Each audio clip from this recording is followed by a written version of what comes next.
What would you say was the big thing that pushed you into online coaching initially? I didn't want to get stuck on the gym floor. I knew that there had to be a bigger game to get myself out of it, help more people, but also give me freedom and flexibility. If you're a trainer and you're trying to make arm workout reels and you've got noodle arms, it's not going to fucking work, right? Because it's like people can tell it doesn't work because you look like shit. How can you expect to close the deals that you want on your sales calls if you don't have your confidence? How can you expect to lead your team and hire the right people and attract the right people if you don't have confidence? What would be your advice to trainers and coaches listening to this who struggle with that? So if you're an online coach looking to scale your business, today is going to be an awesome conversation. You've got two Johnsons, not just one. Simon, I've known for a number of years in the industry. How long have you actually been an online coach? Online for 4 years now, but I've been in the industry for 11. So.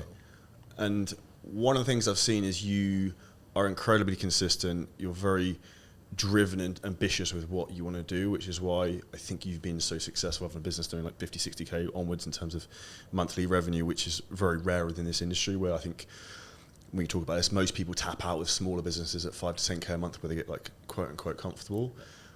What would you say was the big thing that pushed you into online coaching initially? I feel like I was very lucky. I knew from when I very first came into the industry that I didn't want to get stuck on the gym floor.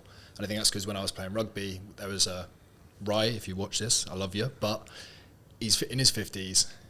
He's still on the gym floor counting reps for a living. I knew that I didn't want that when I got older, and I didn't see myself in any other industry because I love what I do. So I knew that there had to be a bigger game to get myself out of it, help more people, but also give me freedom and flexibility. So from day one, that was my game plan. It was do really well in person, which I did, and then transition to online. COVID just gave me the kickstart to make that decision quicker and take action on it. It's funny actually, I posted a photo yesterday or the day before, I think when COVID happened, and I was like shitting myself because it's just like no one knew what the hell was happening. But the reality is difficult things like that are actually things that are the biggest opportunities. Yeah. And I think that's where most people listening to this, if you're in a position where you're not where you want to be, it's normally because you're not willing to go through and do the difficult thing to get to the other side. And I think you've probably seen that a lot of the time you've been in the industry. How did you first hear about me or see me? I followed you for years, like when I was a kid, obviously. But I think the first time I actually understood what you did and to the scale it was an event here in Dubai. And that was the first time that I ever came to Dubai. It's funny, we were at Shimmers the other day. And I said, I remember the first time I came to Dubai, I sat at this exact table and I was sat next to you and my head fell off. And I was like, I thought I was doing pretty well at that time. We'd hit like a 15K a month. And then we had a conversation. I think you were hitting like $250,000 a month at the time. And I was like, what? Because I always had this thing in my head growing up. I was like, if I'm making 100K a year by the time I'm 30, I've completed it. And then I heard that, and literally just that inspiration. I think there's so much takeaway just from putting yourself around the right people. Then literally I went from 15K to like 40K within like 2 months just by having that glass limit that we all put on ourselves just removed from having someone who's been there and done it. I actually still remember speaking at that event, and I could almost remember seeing people's faces in the room like, what the fuck is this guy doing? Yeah. But I didn't actually understand that that wasn't normal. Mm-hmm. And because I was in a little bubble and just doing my own thing. And I think one of the most important things people need to actually be more successful is that they need to increase their field of awareness, which comes in putting yourself in the right environment, like physically, and also like in terms of masterminds and groups and friendship groups and the people you associate with, because we live in a society where two things solve problems. One is money and the other is people. Mm-hmm. If you make money and you know the right people, you can pretty much achieve anything you want. 100%. I think even just recently with a lot of accounts getting shut down and things, us through a connection getting an account back, I got an ads account back, and it was like my golden handcuffs. One, I just dropped a couple of K on it, and two, I got an introduction from someone. And I think it's so true. The more you put yourself around the right people, I think the game actually gets easier. 100%. And I actually say the hardest part of building an online business, starting as an online coach, is actually the beginning. Which is what the reason it's so difficult is when your skill set is the weakest, your mindset is the weakest, you have the least financial resources, and that's when they're like, you're at like playing like boss level of the video game at that point to try and get like momentum and get started. Yeah. And I think the problem is most people aren't willing to like eat shit and just keep pushing it. Whereas I think as your business grows, from my own experience, at the beginning you have to use like relentless drive and effort and just like action just to get shit to work. Mm-hmm. And then the bigger the business gets, like if I was to do that now with like 30 plus employees and like change my mind every day of what we want to fucking do, everyone's like, what the fuck is going on? So like slow is smooth is fast. I think the bigger the business gets, and you have to be a bit more strategic. And I would try and get people to think about that is think about having more of a a mature business and less of like a stock market mentality. Because I think something that is difficult for people to understand is that when you have a business and not a job with a salary, it's going to fluctuate. And that's why people want the promised land, and people sell themselves as the MRR kings, helping people build recurring revenue. It's fucking hopes and dreams, because like Apple sells iPads, right? Like iPads sales are going to fluctuate throughout the year. Same as any products and service, and fitness is very seasonal. Yeah, absolutely.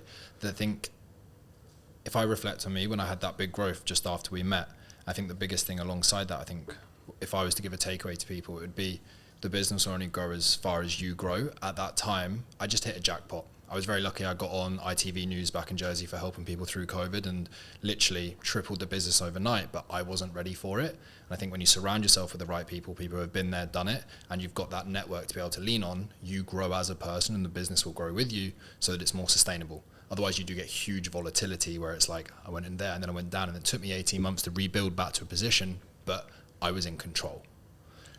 What do you think's the biggest mistake you made? Shiny object syndrome, simple. Like, what would be an example?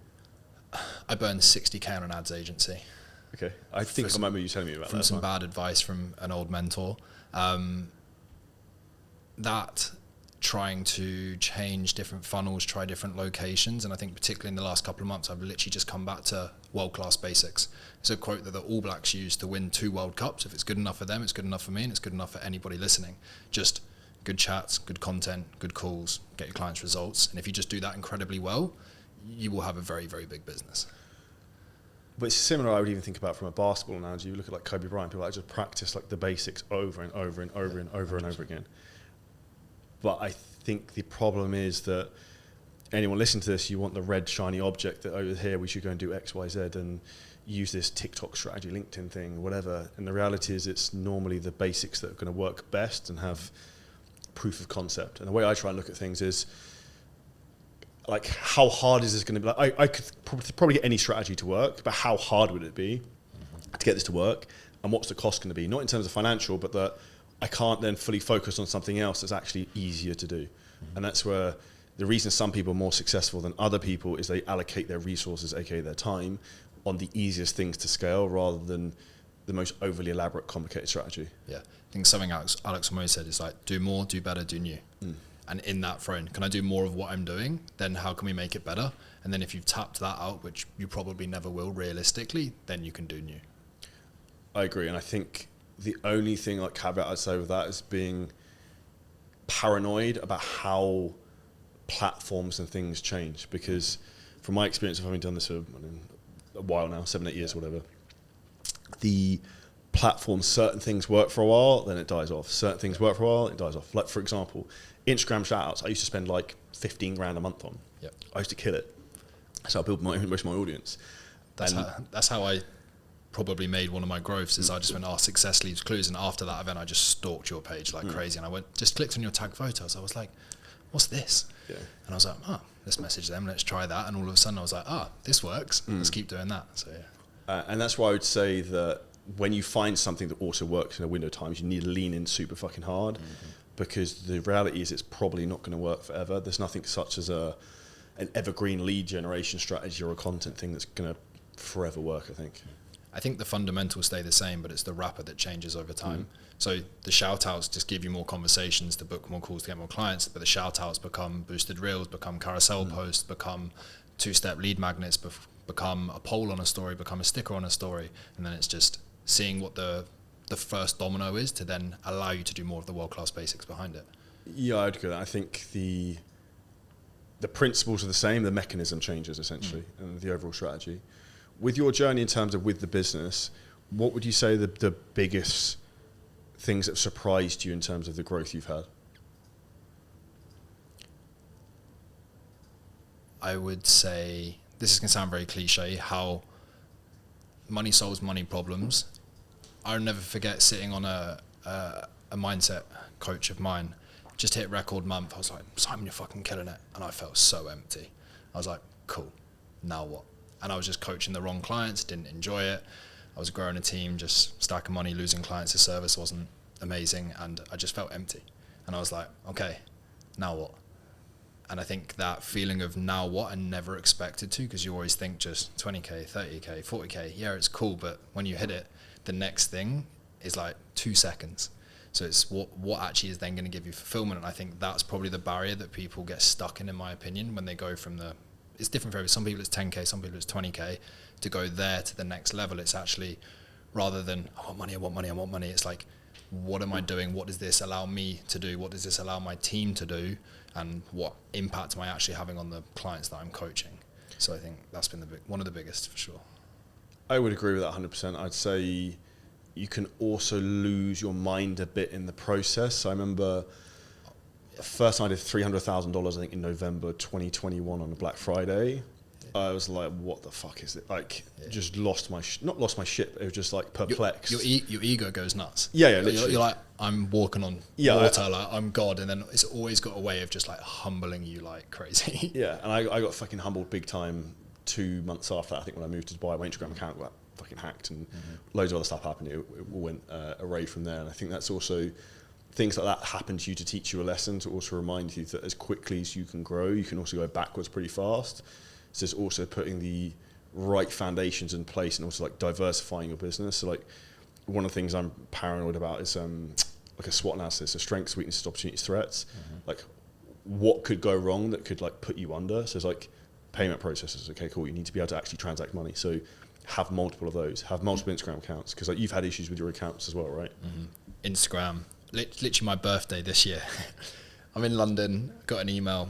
Oh shit, Instagram account to say, well, that'll be fine, review it, bang, okay, cool. Literally 2 hours later, Stripe account, 30% hold on your account, shut down. I'm like, both of these on my birthday, really? On your birthday? On my birthday. But it's just, again, it like annoyed me for like 30 seconds, and I knew like, right, speak to this person, they know someone who can get my Instagram account back. If it doesn't come back, Stripe, I know I've got a second backup Stripe, and I've also got another payment provider. And I think that's one of the things you've massively helped a lot of people in the mastermind is, what if? Okay, rather than everyone getting excited going, this is amazing, and never been able to catch themselves. And that's because every struggle or failure or mess up or whatever it might be, like you've been through it, understood it, and put things in place to combat it. So what you just said, where were you for your birthday? Were you in London? Yeah. Okay, so this is ironic. So I can't remember the exact date, but this is probably like summer of 2021, maybe like June time. I was really stressed because I've been quote unquote stressed because I'm working a lot. So I was like, I'd arranged to go and stay at like the Mandarin Oriental somewhere in London. Got up early, like 5 a.m. to go and train legs to go and do it beforehand. Opened my email, which you should definitely not do first thing in the morning. And the first line of the email was, "You're fucked. Your business is going to be shut down." I was like, for fuck's sake. And it basically, they got you to read the email, though, didn't they? They got my attention. That's a good hook for anyone for an email. But basically, short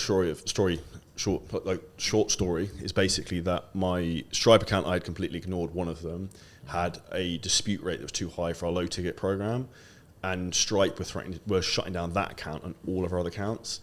That one Stripe account had like 30K a month recurring revenue on it, and then I had to put together a proposal of an action plan of how we were going to deal with this that was like 5 pages long that I had to then submit to Stripe and basically beg their account manager to try and allow us to continue to transact on there.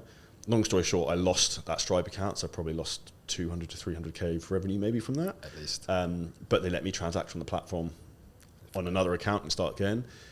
But that's why I also say is that you don't know what you don't know until you have something really bad happen. And hindsight is a wonderful thing, but it's better to be informed and be slightly pessimistic and protect the downside rather than be reckless and overly optimistic, which is, I think, the position most people put themselves in. And then Instagram account goes down, Stripe account goes down, and then they're fucked. Yeah, I think everyone lacks the ability to be rational in that situation as well.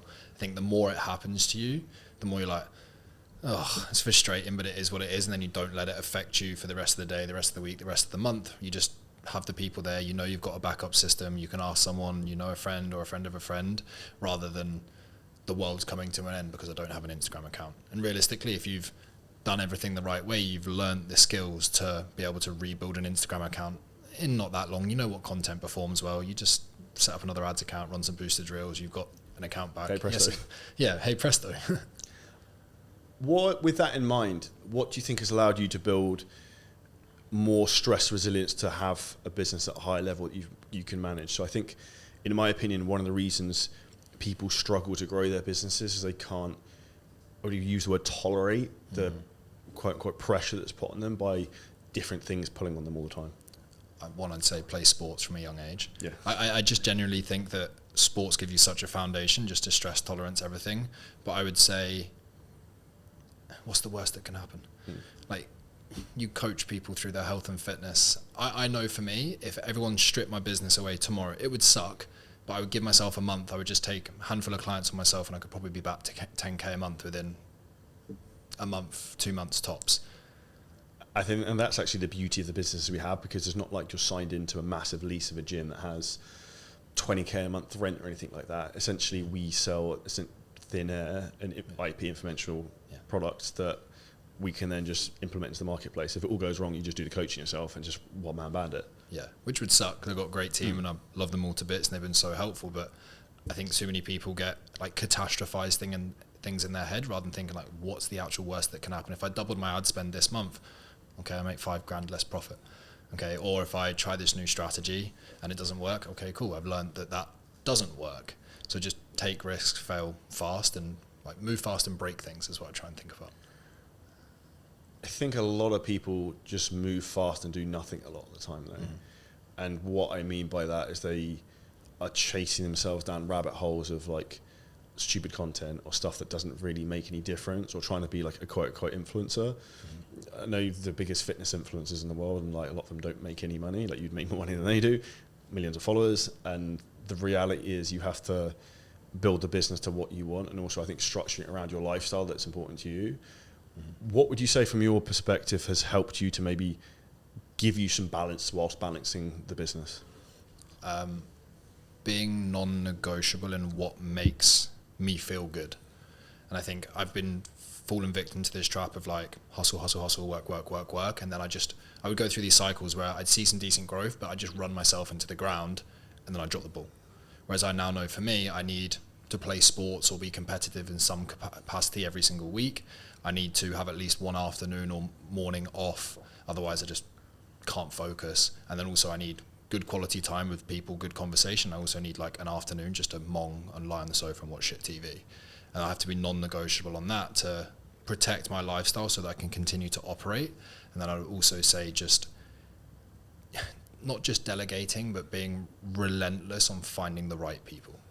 And I think as you go up the ladder as well, those people are different at different stages of the ladder. And I think I'm potentially in one of those phases now where the team's been great to help me to get here, but now I'm playing a different game. Now I need to find the people who are going to help me play the next level.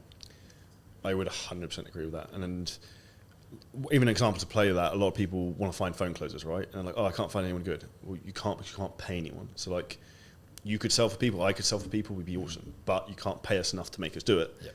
So you almost have to take what you can get and then mold that into something that's good. And it's almost like you're like upgrading these people as the business grows, which is why you should actually have some turnover of staff.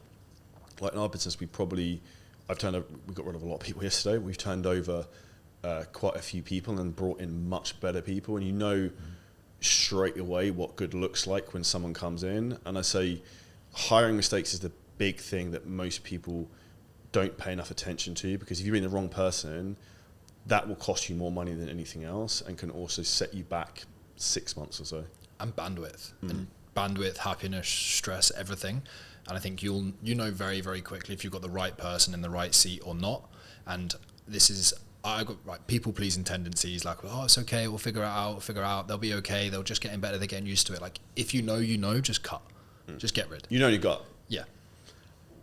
What would you say to anyone who's listening to this who they feel like they're too nice just to fire people? You're doing the employee, you're hurting them by keeping them on the business. Because you know that they're not going to be with you for long term and you're taking away the opportunity for them to find another job and grow in that role. So get rid of them. And an expression I would use to that sometimes is you have to be cruel to be kind. You could even talk about that in relationships in a lot of respects. And I think that's also like the pussification of society where like people don't want to say the fucking honest truth of like, this is how it is, black and white. And I think if you can have that throughout your business, that you have core values of like, this is black and white, this is how we operate. If you don't do this, then you're out. Like for me, for example, the big thing that I don't want anyone to have is a 9 to 5 mentality. There's going to be times where like yeah, I need you to edit this video like right now. I don't care, it's fucking 9 p.m. Like someone has to edit this video right now because we need to get out. Or someone needs to take stuff. Like there's things that happen where people sometimes have to step up. And I think that's where you also see the people in your business who you can really progress, because you can, I can message Aiden now and he'll reply like straight away. Like, what do you want? Yeah. Like, can you call this person? Like, whatever.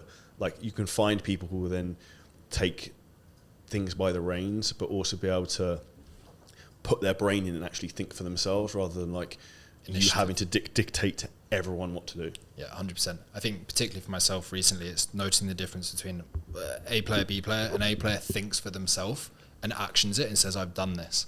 A B player is like, tell me what to do.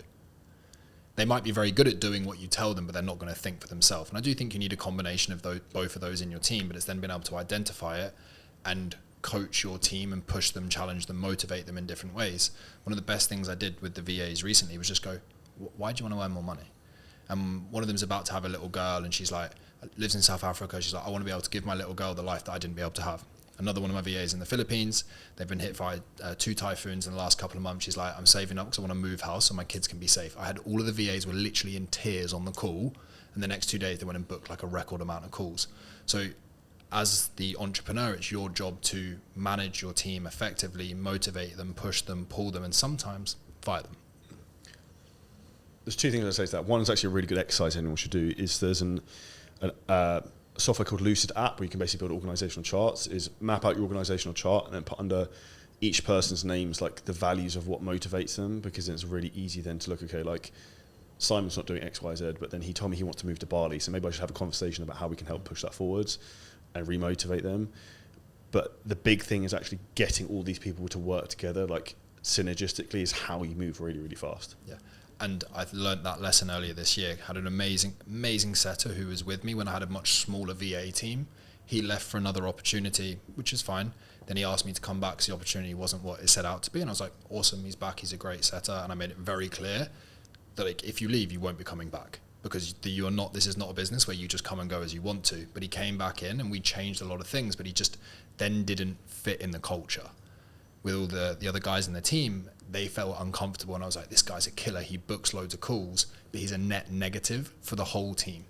And I know keeping you in here is just going to be like a cancer, and it's going to ruin everybody else's enjoyment, buy-in, and they're not going to be a team. So although he was the highest performing setter as an individual, he was making everybody else perform worse, so he was a net negative, so he had to go. I've seen that a lot, and that's the analogy of like one bad apple can ruin the bag. Mm-hmm. And it's sales and closing, you see that a lot, because there's a lot of egos, and that's good. You want people to have egos and be competitive, but it's also like trying to manage those people is to some degree like trying to deal with children sometimes. 100%. It was dealing with children to the point where he charged basically he left and there was like $100 worth of commission that was supposed to be his he left, and then there was like 2 calls left in the calendar or something. And he charged my card, even though he's left. I was like, dude, you've left the business. I was like, I couldn't leave this in any better circumstances. I've given you 2 months pay. I haven't even asked you to work that 2 months. I'm like, go find another job. Did an introduction to like 2 or 3 other guys, because he did help me. He was a great setter. He booked loads of calls, and then charged my card. I was like, well, I'll just dispute this. American Express always do it in my face. So, yep, thank you very much, mate. Goodbye. I think, I think there's a lot of lessons you can always learn from that. Massively. And I say nothing is forever. You always have to remember with people you hire. So like, as you're going to develop and want to go and do other things, your team members are going to want to do the same thing. But it's also, how can you get the most out of those people for that period of time? So then it's like a synergistic relationship. So like, you're very clear in terms of what you want. So like, book me this many calls, I want to make this much money. And like, okay, you want to make money because you want to move to a better house in the Philippines, whatever. Like, if you have that really clear, it's then very easy then to actually get the team to perform how you want. Absolutely. I think when you go through slow periods, it's just about reminding yourself of that, because I think you forget it and you're like, why aren't they performing? But it's your job to make sure that they perform. So one of the things I get frustrated about is working with a lot of online coaches to grow their business, is that they don't actually want to take enough extreme ownership of where they're at, and like, the team's not performing. It's like, well, you fucking hired them and you're managing them and you trained them. So like, it's not them, it's you, and you actually need to look at like what's going on. So like, the point that they think, it's like the same thing from phone closers. They hire closers like, cool, I'm not doing calls anymore. And it's like, I see it time and time and time again. So if you're watching, listening to this, if you hire a closer, don't give them all your calls straight away. 100%. it's like suicide. And you've got a good closers now coming to your business, so I introduced to you. What would be your advice to anyone in that position? It's probably the most stressful thing that I've delegated out of anything, and I would only say now, probably coming up towards a year in, that I am confident that he will close for me and represent me well, the brand well, do a good job and close effectively. I would say you just need to train 10 times more than you ever thought you needed to, and no one will ever close as well as you do as the business owner. But when I say, like, I was reviewing every single call that he did to begin with. We did a call every single day. We role played every single day. And that was for a long, long, long period of time. But I also think with closers, there's a level of ego that comes that you have to check them hard, like really hard. Because, for example, Tom, my closer, he came and he's like, this is what I've been taught. I invested £20,000 into a sales mentorship and this. I was like, well, this is how I've closed for the last 5 years in my business and we've made this much money. So you'll close how I tell you to close. And he did a couple of calls and he didn't. So you've got to check people fast. Otherwise, I think it's like this ego battle. So you've got to remind them who's boss. Yeah, it's a dynamic, and I think that's positioning. Mm-hmm. And I think what you did really well there is took extreme ownership of the situation of like, okay, it's my job to make this guy work, because it's like having Ronaldo in a football team, but you put him in fucking goal. Like, you have to put the person in the right position so they can score and do what they're supposed to do, but they don't necessarily know the offer, the framing of the situations, and you're the one who's got all the experience. The other thing I actually see from sales is that people are shit at sales and then they try and get a closure and train the closer themselves. It's like, you actually have to be competent in yourself to do it before you bring someone else into close as well. I think the other thing is, I particularly recently, like for example, Tom's just moved apartment, and what I was drilling him on and holding him accountable to was actually his personal standards, not his closing skill. His closing skill is pretty good, but I know that if he hasn't got the energy, he hasn't slept well, he hasn't trained, he hasn't looked after his nutrition, there's no way he's going to turn up on a call and be decisive, take action, turn up with energy. So I also think when you've got people who are in, it's kind of like a performance-based role, isn't it? It's making sure that their standards are high enough to perform, because you look after yours as a coach, but are you making sure that your team are doing that? And I would also say with that, that's a mistake that people make, is doing like too many calls. Mm-hmm. So like, how many calls can a closer take in a day? In my opinion, 5, 6, maybe max. Yeah, like, that's a lot. If I was going to take it, I'd be like 4 is how many I want to take. I don't want to take more than that. Yeah. If you're taking 6, by the time you get to 5 or 6, you're like, can't be asked, but you're at 70%, you're cruise control at that point. Yeah, absolutely. I would agree. And I think that's what held me back for so long. I would have like 8 calls in the calendar. And we spoke about this when I knew it was time to get a closer. When it's like someone cancelled, I was like, yes. I'm like, Simon, your client's worth like 2.5 grand, and you're like celebrating that a call's cancelled. I'm like, this isn't right. I need to fix this problem. Now, what you said there is very interesting, because a lot of people are like, well, I don't want to pay a closer to come and close to me. Yeah. But then they also are in that same position where they feel almost a relief when they don't have to take a sales call. And the way I would frame the quote-unquote suffering of training a closer and bringing them in, and the challenge with that, and then also the amount you have to pay them, is that you're buying your freedom back. Yeah. Like, how much more time do you get back a week now? A lot. It was ridiculous. Well, my dad's just been over here for like 2.5 weeks.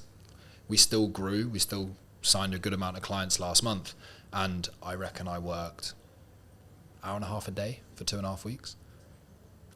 My business hasn't grown massively, but the freedom that I have, I could literally work 1 hour a day near enough, and I know that we would minimum maintain, probably grow very, very slowly over time, which is wild.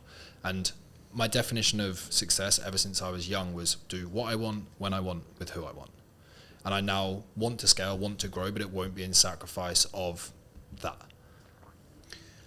So this is one of the games that I put myself of like growing businesses, is like you can very easily get pulled into the more, like just work more, and you become very inefficient. But what I actually think is a better way to actually manage yourself, not the business, is put constraints on it. Mm-hmm. So like you mentioned earlier, in terms of you work more in certain times, you have afternoons, you sit on the sofa and do whatever you want.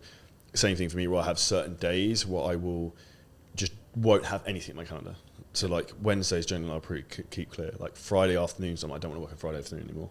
Like if I want to make content and stuff I enjoy, cool, I'll do it. And then same with the weekends. It's having the option. It's like, I've got the space. If I feel good, I'm feeling creative, oh, this is a cool idea. Like, I get excited by building things, and if I've got space and I'm excited, I'll do it. But I don't have to. And I think that's the difference.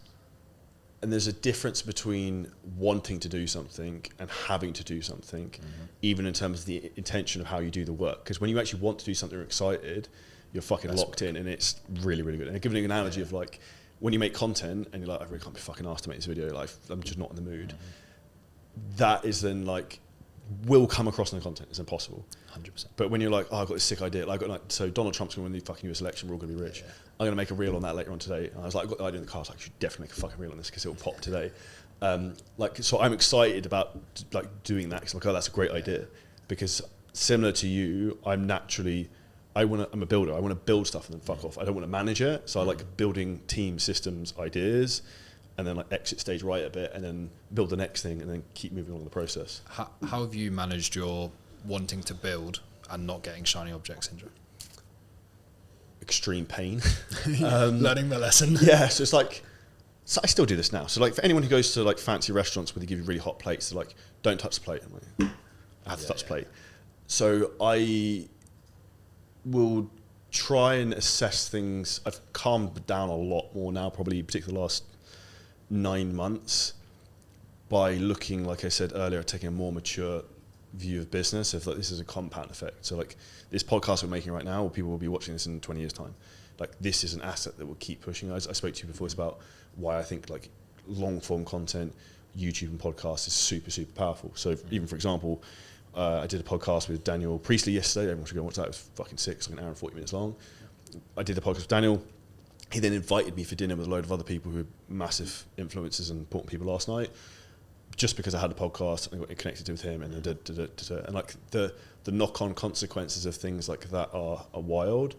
And I would try and put my effort into things that I know are a long tail arbitrage rather than something that's a quick flash in the pan. So like, for example, TikTok shop is a really hot thing at the moment, right? So it's like, I was like, fuck, maybe like I could try and sell fitness programs, click and buy on TikTok shop.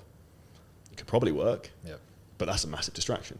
Or you can just find things of proof of concept that definitely fucking work and just optimize it and do more of it and then scale it and then improve your ads, up your fucking ad spend, build the team more, track your data, improve the product, track your data. That's it. Yeah, absolutely. I think, as we said before, just world-class basics.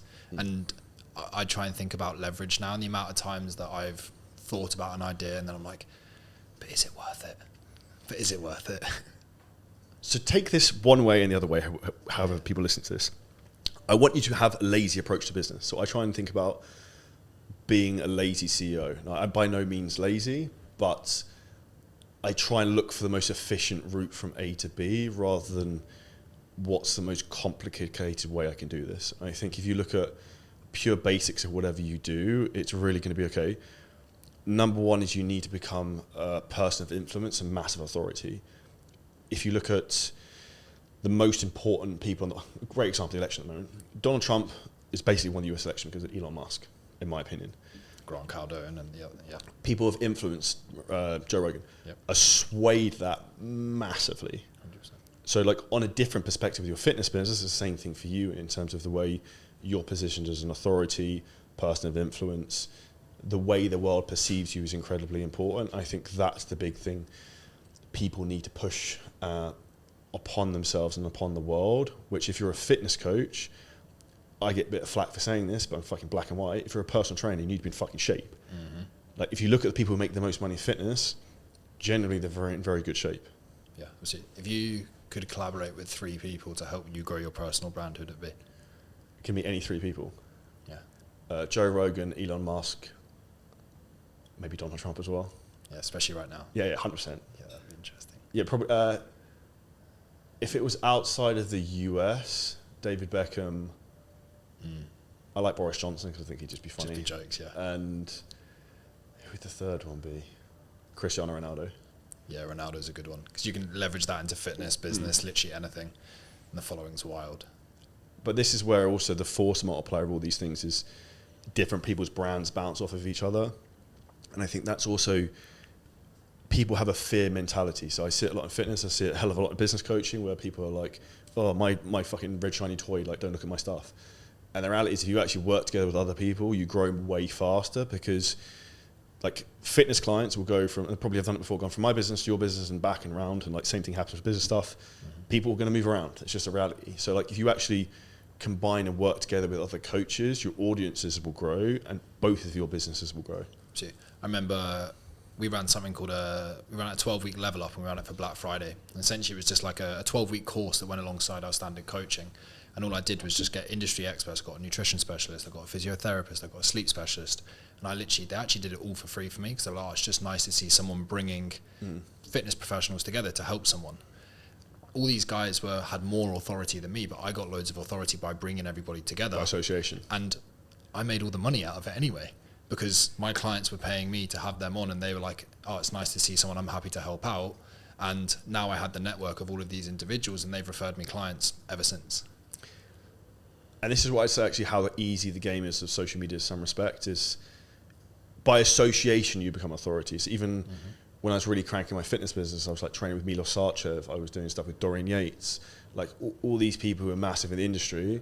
So they're like, well, fuck, look, Charlie's doing X, Y, Z. Like, you get seen as a high authority automatically, which means you can charge more. That means that clients are more likely to come to you. It means that people presume you have more knowledge. Yeah, big time. Why do you think a lot of coaches neglect their own physique and their own training? Because interesting, like before even the podcast, that's the first thing we were both talking about. Like not even business, but literally fitness, because we're both passionate about it. There's an element, I think, of just the industry's got soft.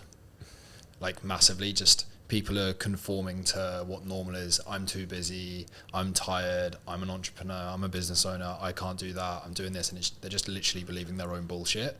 No different from, I don't know if it was you. It was like someone said something in a mastermind once, and it was, if you're an online coach, it's your job to post on social media. Yeah, I think it's probably me. Probably you. And I was like, bing. I'd be in shape. That's it. You get paid to do this. Literally. I have not missed a post on social media in 5 odd years. But that compounds. But I think it's just people believe their own bullshit. People get soft. They don't walk the walk, and then they don't do it, and they still sign up clients. Like, oh, it's okay. But you wouldn't go to a dentist with shit teeth. You wouldn't go to a broke accountant. So if you're a PT that's fat, simple. And I think what's important to take from that is not that you have to be like fucking Greek god, but you also have to practice what you preach, because internally you're going to have a conflict if you know you're not congruent. Yep. So if you're teaching people something that you don't personally do, that's a hypocrite. And that will come across in your content, it will come across in the way you sell people, the way you manage your team. But also if you look at generally the people who are really good at making content, they're also very knowledgeable in terms of a coach, and they also have the physique to back it up. So like if you're a trainer and you're trying to make arm workout reels and you've got noodle arms, it's not going to fucking work, right? Because it's like people can tell it doesn't work because you look like shit. Whereas if you look great, even if you were a terrible trainer, people would just presume you're a good trainer because you were in good nick. Actually, this is something that's been massive, like front of mind for me recently. We're making a lot of content around it, is just the feeling of shame. If you're a coach that's not in shape and you look in the mirror and you feel shame, that's going to knock your confidence. How can you expect to close the deals that you want to in your sales calls if you don't have your confidence? How can you expect to lead your team and hire the right people and attract the right people if you don't have confidence? If you're carrying that feeling of shame around you all the time, I bet you feel anxious. You're not going to be the best coach. You're not going to be the best partner. You're not going to be in any shape or form the best version of yourself. So if you look in the mirror and you're not like, okay, cool, I'm a fucking leader, I'm true to my word, then you are doing yourself a disservice. Simple. I would agree, because I think the easiest thing you can control in life is, I think, the way you look to some degree. Like obviously I can't become fucking 6'10" and play basketball like LeBron James, but like you can control your body fat, you can control what you eat, you can control how you train. And I think when you have that control of that and you have yourself in good shape and you look in the mirror and that gives you confidence, you also probably feel less like you're getting pulled by the external environment. Because I think one of the big things that in particular fucks men over is guilt alongside shame.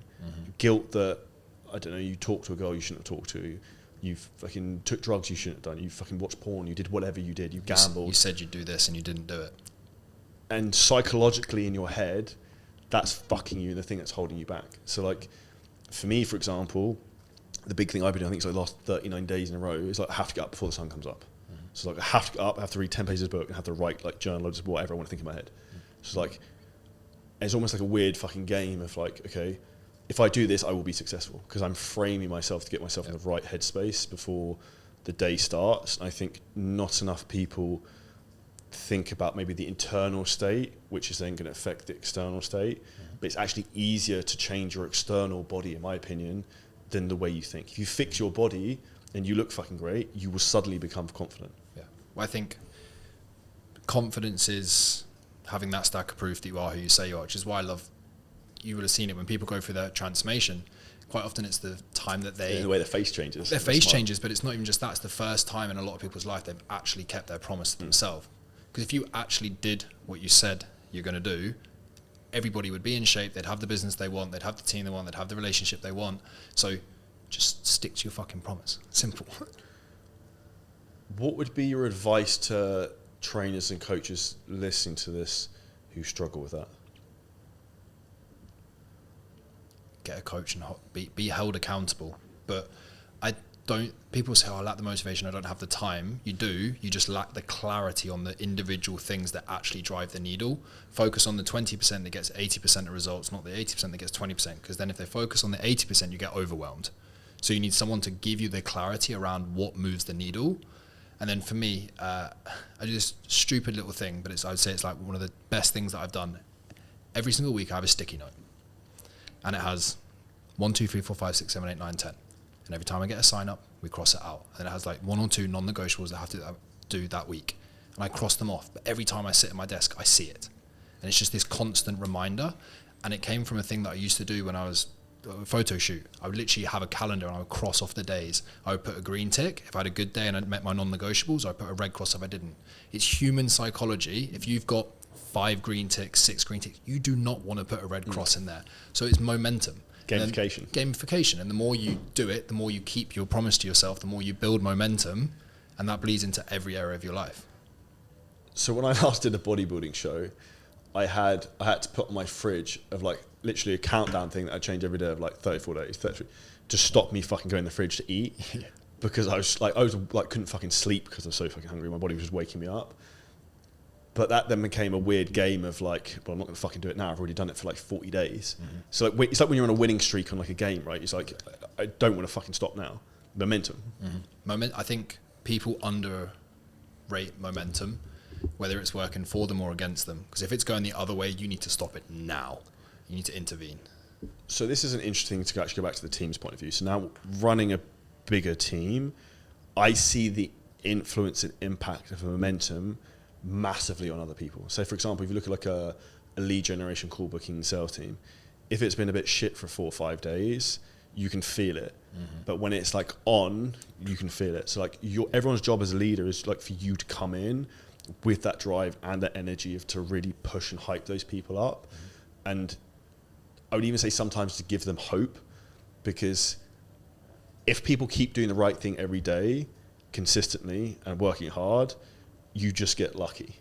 And I see it all the time in terms of coaches who come to work with who maybe aren't the most gifted in terms of the way they look or haven't got massive social media following, but they're just like like execute really, really well, and they end up being successful by default because there's no other option at that point. And they just stick it out. I think too many people play this game and like a 1 year, a 2 year, a 3 year thing. If you do expand that horizon and like, I'm doing this for 10 years, it's going to happen, but then have aggressive patience with that.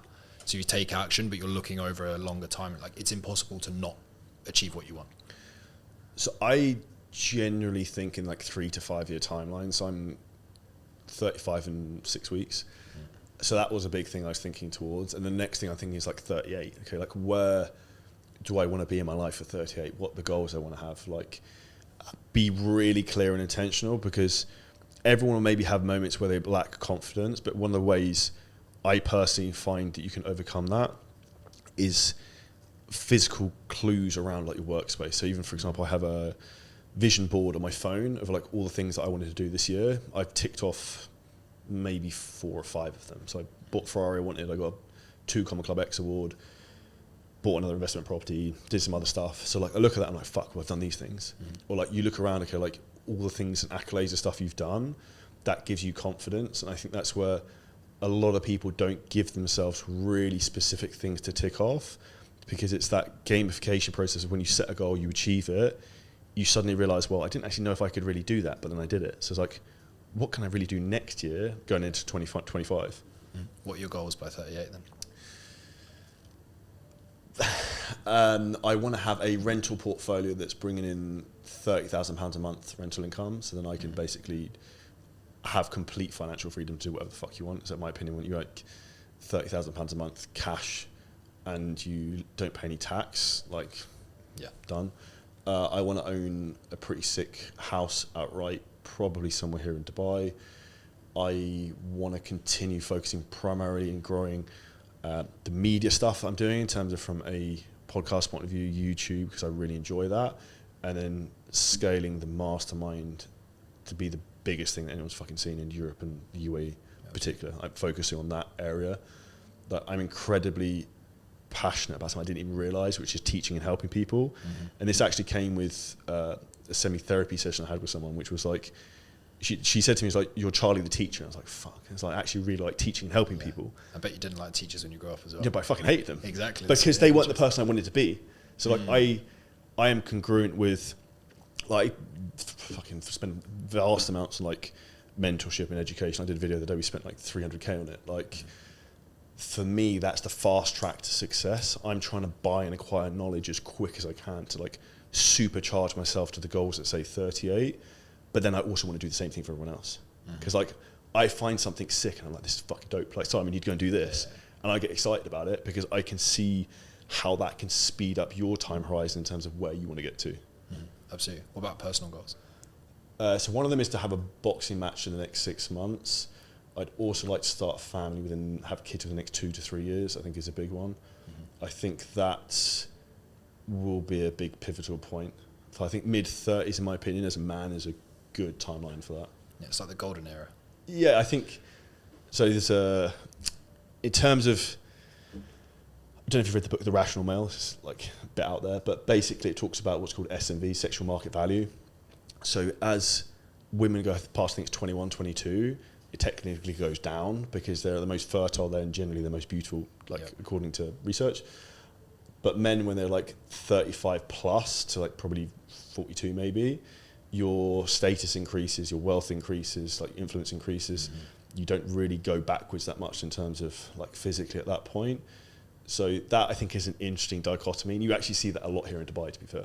Yeah, massively. But also what blows my mind when you've got guys 25 to 35 and they're still just coasting. So here's an interesting thought process for this, for anyone listening to this. I've got some very good friends who were childhood friends who I grew up with, and I spoke to one of them last week. We're actually now helping to build a business online. And another one who's actually phenomenally genetically gifted, like could have played professional football, he's got great physique, but he didn't have the drive and didn't want to take the risk to go and do the things that I've done. And they saw all of what I was doing like 6-7 years ago and could have easily done it, but they didn't. And the biggest risk anyone has is not actually taking the risk and fucking trying. Because the reality is, like, when I look back when I left my full-time job as an estate agent, it's like, well, if it doesn't work, I'll just become an estate agent again. So I'm back to where I was. So it's not like it's not a life-death decision. I think that's what people have to think. It's not a one-way door where you walk through and you can't come back. Like, if you're trying to take your business to the next level, there's always an option to pull back a little bit or like get back to solid foundations. One of my biggest motivators is regret. I never want to look back and go, what if? And it comes back to what we kind of said before in terms of you never know the knock-on effect of decisions. I nearly didn't come to Dubai, to that mastermind where I met you and met what I would now call some of my best mates, because I was worried, would I fit in? What would people think? I've never been to Dubai. I'm this guy from Jersey, an island. But I made that decision, and like single-handedly, I'll never forget, we were in STK in JBR and I walked back over the bridge and I looked down Dubai Marina. I was like, the rest of my life just started. Like, it sounds voodoo, but sometimes you just get a moment, and it's like that moment can shape the rest of your life, but you don't know it unless you make the decision. And what's the worst thing could have happened? I could have flown to Dubai and I could have flown home at any second. I'll give you another. So you have points in your life you remember like that. Just reminded me of, I think it was in March. I was flying back from Paris. I'd been to mastermind there with a friend of mine called Ravi. Had him on a podcast, and I'm a really, really good friend of mine. and I was sitting in first class for like the second or third time flying back and like writing goals. And I just tracked my net worth in the airport. It had just gone up like another million or whatever. And I was like, fuck. I was just like sitting there and I was like, this is wild compared to where I was like 4 or 5 years ago. And then I thought like, okay, if that's what you did in 4 or 5 years, what can you do in another 4 or 5 years with the network, resources, skills you already have? And this is where I say to people that the quicker you do this, the easier it gets, because it's almost like you're Super Saiyan at that point. You've got the power to then go and do whatever you want. You just decide which way you want to point it. Yeah, 100%. If you got stripped of all of your skills, what's the one skill you want to keep? Either be marketing or sales. Which one? Marketing, because it comes first. Because if you can't get a lead, you can't sell them. 100%. It'd have to be yourself. Probably similar. Marketing. I think if you've got eyeballs, you can convert eyeballs in any way, shape. Even if you're crap at sales, if you get enough, you get enough eyeballs, you'll be a volume game. Yeah, I think it's actually. I think it's a harder skill because it's so diverse. The framework of sales, in my opinion, stays fairly similar, but marketing is constantly evolving. I would 100% agree with that. I think once you've got sales dialed down, it's a axe you need to constantly sharpen, but you don't need to change the axe. Yeah. With marketing, it's like, okay, well, this doesn't work anymore, so now we need to go and find another axe to cut the tree down. Yeah, 100% completely agree. What would be, say, your next big goals for you personally? Personally, I would say the biggest thing for me, it's funny, I was literally writing this morning, is becoming the man that I need to be to achieve the goals that I have. Nothing other than that. And for me, there's a certain number of character traits that need to be achieved in order to do that. One is discipline. That's discipline around your nutrition, your training, your standards, your non-negotiables. 2 is communication. Okay, being articulate, having personal boundaries, speaking the truth when it needs to be spoken. 3 is finances. That's having financial freedom, financial literacy. And the last one is fun. It's actually, how can I make this journey as enjoyable as possible? How can I fall in love with the game, of all of those different disciplines? Because if you love the game, you'll never stop it. I love that. And I think one of the traps people can fall into, and sometimes I've got pulled a bit by that, is that if you're purely chasing numbers, you can't necessarily control that to like the 9th degree. You obviously have a massive influence, but you fully control the process of how you get there. And I think as long as you focus on the process, not the prize, and you focus firstly, and which we're going to talk about at the event next week, is the who, not the how, it just happens by default. Yeah, but upon reflection there, I think leadership is probably one to add to that, but I think that comes into communication as well. I would say the biggest superpower most people completely neglect and have no idea is even a skill is the ability to speak and communicate in like public speaking. It's like that's one of the things on my list of like skills that I want to learn is I want to become world class at speaking. Because if you look at people, for example, like Wes Watson, for example, respectfully not the smartest tool in the box, but fucking great at talking on podcasts. So he does phenomenally well because his ability to impact people. So I think that is probably the golden skill most people overlook that has the biggest influence, which is why I work with a speaking coach, which is why it's something I'm trying to optimize. Because you think about what we do, I want leverage. If I get insane at speaking on camera and I'm putting that online, that's massive leverage. Absolutely. Why do you think Wes is so good at converting and inspiring people? I would say he is category of one of very unique with his backstory, and he's congruent with the tribe of people he sells to. So if you look generally at the people Wes sells to, I spent some time with him in Miami, he's actually been on my podcast as well. A lot of them have got like addiction issues from the past, maybe been to prison, tattoos, all that type of stuff. There's anything wrong with that, but that's very much his tribe of people, and there's a big tribe of guys out there for that. There's also, in my opinion, a lot of men who are lacking strong leadership and a strong role model, which is actually why I said to you from a content point of view a couple of weeks ago, dude, you need to be really fucking direct with your messaging because you have the personality, the image to pull that off. And I think there's a massive lack in society of male leadership and male role models that actually aren't fucking snowflakes. Yeah, I've been listening to so many podcasts recently on this, and it was pretty scary, the lack of stuff that is actually there. So who would you say would be 3 male role models that are truly like them as an individual, not parts of them as an individual person? As a whole. There's parts of the traits from people. Yep. So like I'd like the genius of Elon Musk and maybe the character of Donald Trump, the drive of Ronaldo. David Beckham's probably the closest thing I could probably think of someone who's like mainstream famous, but I would say you would struggle to find, I can't think of anyone top of mind. I'm like, he's the exact embodiment of what I want, who I'd want to be. And what I'd also say from meeting a lot of these people, when you meet them, they're not really what you think they are. 100%. I think Johnny Wilkinson would be one up there with me. I put him like similar to a David Beckham.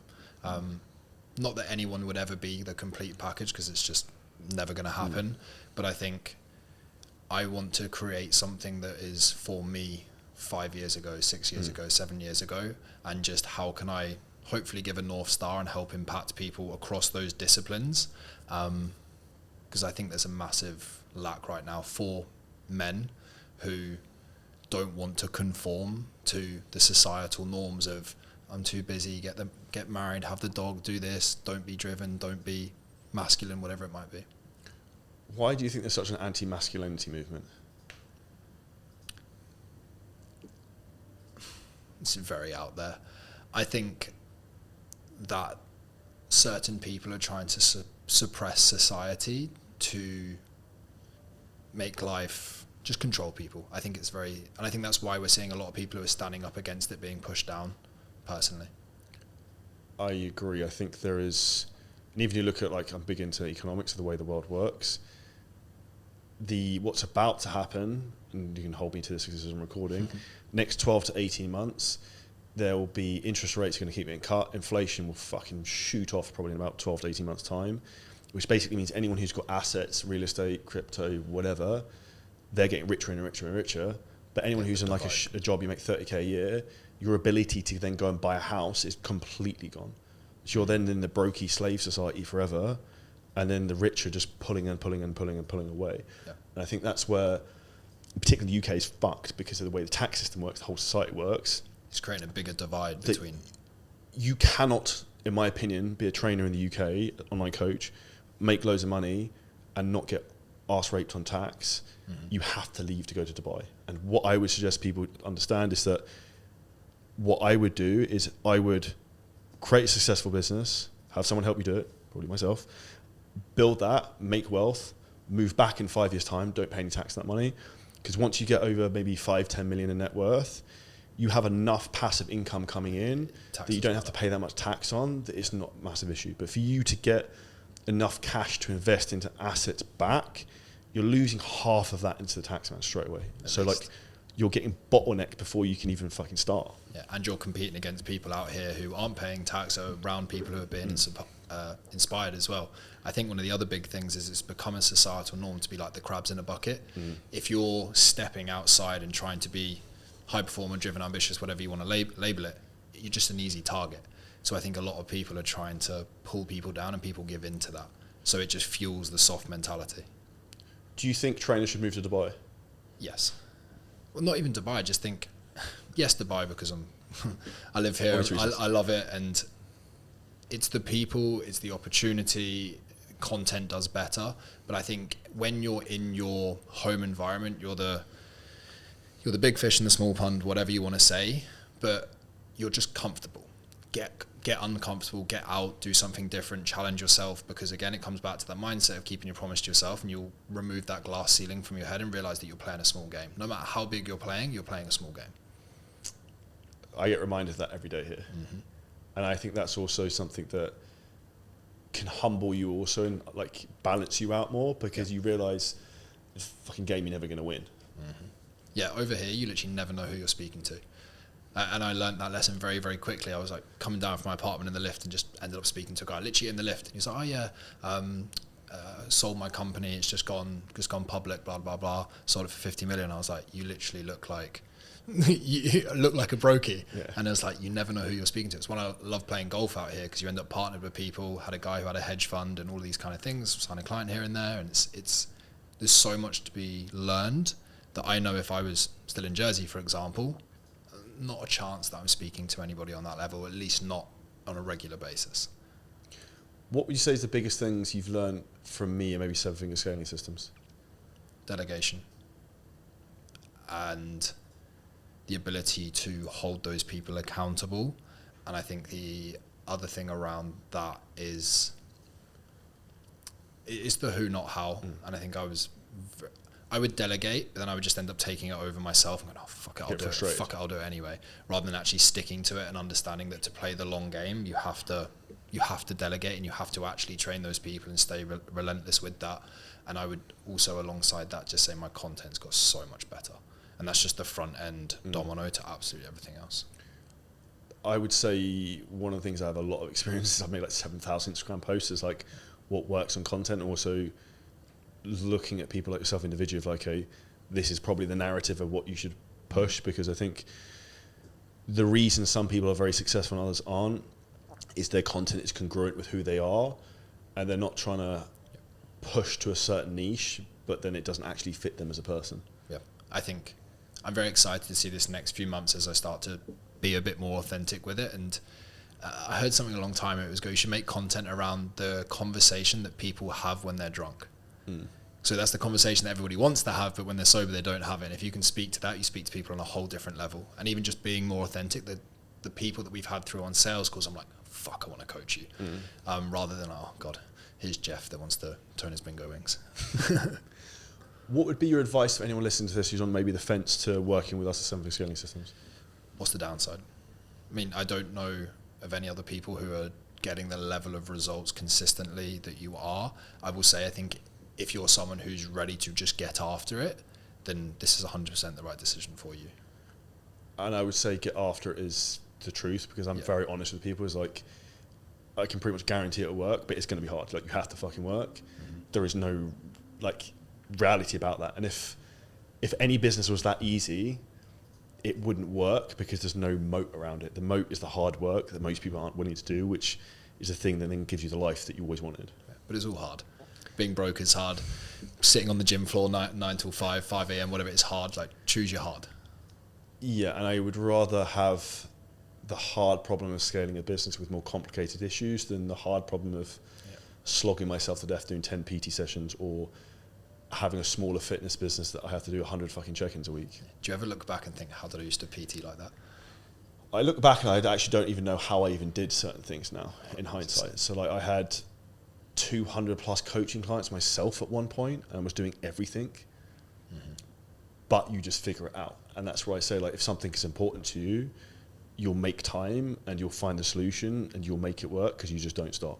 Yeah, absolutely. I was exactly the same. I was reflecting, we did a video just on like my story coming from shed in my mum and dad's garden, and I was like, I used to do 100 sessions a week out of this shed in my mum and dad's garden. And I was like, I couldn't even imagine doing that now. I think this is a good place to finish. Where's the best place for people to find out more about yourself? Just Simon Johnson Fitness, Facebook, Instagram, everywhere. Cool. Big thank you for your time today. Everyone enjoy the podcast, make sure you smash the like button, comment below any questions. If you want help in terms of scaling your business, if you hit the link below this video, you can book in a free call to find out exactly how we can help you.